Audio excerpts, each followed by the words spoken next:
Bismillahirrahmanirrahim. Rasul katakan, wallahu fi aunil abdi, maka al abdu fi auni akhi. Allah itu senantiasa menolong hambanya selama hambanya itu menolong saudaranya.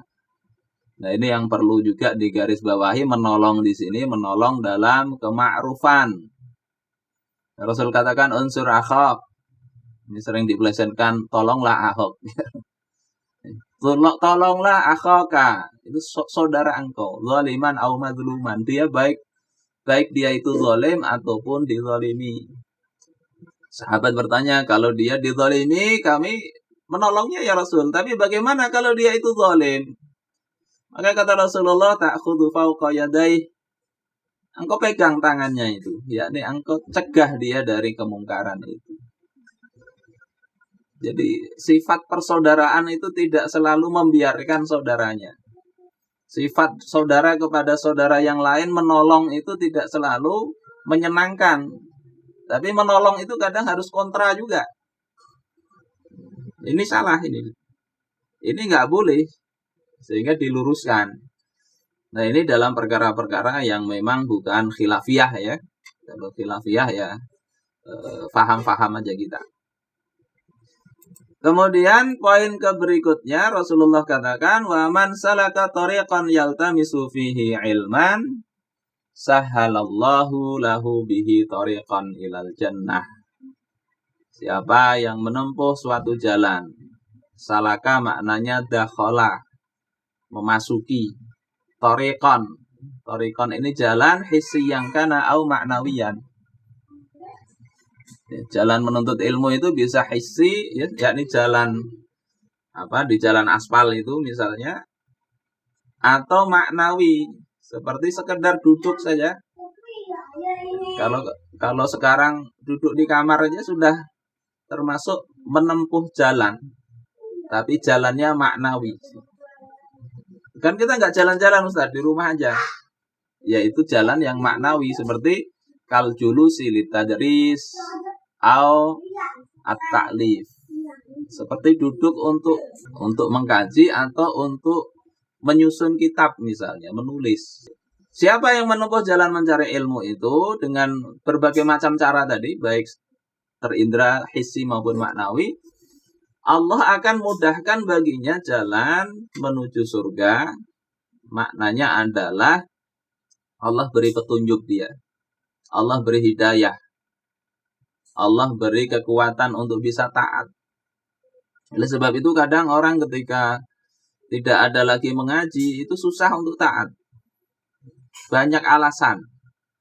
Tapi ketika dipaksa untuk mendatangi pengajian, baik secara offline maupun online, insya Allah dapat saja Allah berikan kelapangan hati untuk menjalankan ketaatan kepada Allah.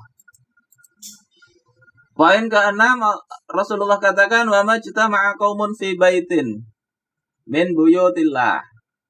Tidaklah satu kaum itu berkumpul di satu rumah di antara rumah Allah.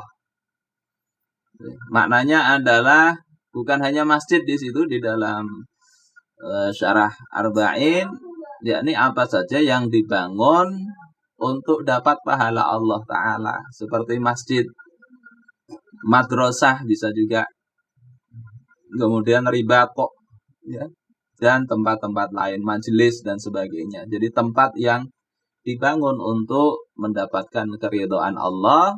Yatsluna kitab Allah. Dia berkumpul itu untuk membaca kitabullah. Yakni yaqra'unahu, membaca kitab. Wa yatadarasunahu, dan yatadarasun itu mengkajinya, mempelajarinya. Ay yata'ahadunah, yakni menjaga atau memelihara Al-Quran itu. Jadi bukan sekedar membaca, tapi dikaji. Diniatkan untuk diperjuangkan. Yatadarasunahu bainahum, ya. Mereka saling mengkajinya. Illa nazalat alaihimus sakinah, melainkan Allah pasti turunkan kepada mereka sakinah, ketenangan. Wa ghasyiyatuhumur rahmah. Allah naungi dengan kasih sayang. Wa hafathumul malaikah. Malaikat menaunginya juga. Wa dzakarahumullahu fiman indah. Allah menyebutnya ya nama-nama mereka di sisi orang-orang yang ada di sisi Allah Ta'ala. Nah, poin terakhir dari hadis ini Rasulullah katakan wa man batta'a bihi amalu lam yusri' bihi nasabuhu. Siapa yang kurang amalnya, maka nasabnya itu tidak mempercepat kenaikan derajat dia. Jadi nggak bisa bersandar kepada orang tua, kepada zuriat. Tetapi ini kaitannya dengan orang yang non-muslim. Kalau orang muslim itu zuriat itu bisa meningkatkan derajat juga. Innallaha yarfa'u dzurriyyatal mu'min fi darajatihi wa in kanu dunahu.